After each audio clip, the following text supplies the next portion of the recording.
អ្នកមានឥទ្ធិពលធំៗក្នុងវិស័យចម្រៀងរ៉េបរួមគ្នាដកខាត់យុវជនជំនាន់ថ្មីក្នុងកម្មវិធី Cambo Rapper ដើម្បីផ្ដល់ក្តីស្រមៃដល់បេក្ខជនឆ្នើម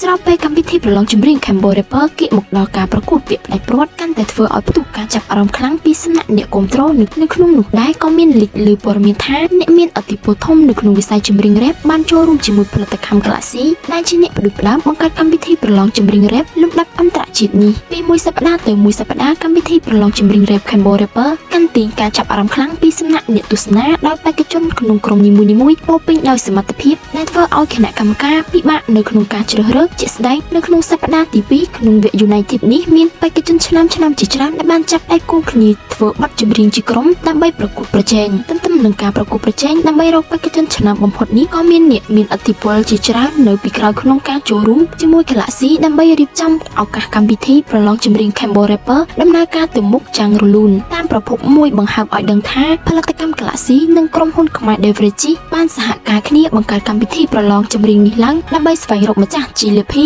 100 លានរៀលក្នុងបន្តក្តីស្រមៃដល់បេក្ខជនឆ្នើមដែលចង់ឈរជើងក្នុងវិស័យចម្រៀងរ៉េបមិនតែប៉ុណ្ណោះកម្មវិធីប្រកួតប្រជែងចម្រៀងរ៉េប Cambo Rapper ក៏មានការចូលរួមសហការរៀបចំពីផលិតកម្ម Club Your Hand និង CG Mumit ជាដើមដើម្បីដកខាត់យុវជនជំនាន់ថ្មីឲ្យក្លាយជាអ្នកចម្រៀងរ៉េបដ៏ខ្លាំងពូកែក្នុងវិស័យតន្ត្រីរ៉េបនៅប្រទេសកម្ពុជាឈានដល់សប្តាហ៍ទី2ក្នុងវគ្គ United បេក្ខជនឆ្នើមជាច្រើនពោពេញដោយសមត្ថភាពដែលធ្វើឲ្យគណៈកម្មការពិបាកក្នុងការជ្រើសរើសអ្នកខ្លាំងលើខ្លាំងនិងមានទេពកោសល្យលើគេទើបអាចបន្តក្តីស្រមៃក្លាយជាម្ចាស់ជាលីភីបានកុំភ្លេចចូលរួមទស្សនាកម្មវិធីប្រឡងចម្រៀង Cambo Rapper ដែលមានការចាយផ្សាយនៅលើស្ថានីយទូរទស្សន៍ CTN ដើម្បីផ្ដល់កម្លាំងចិត្តដល់បេក្ខជនទាំងអស់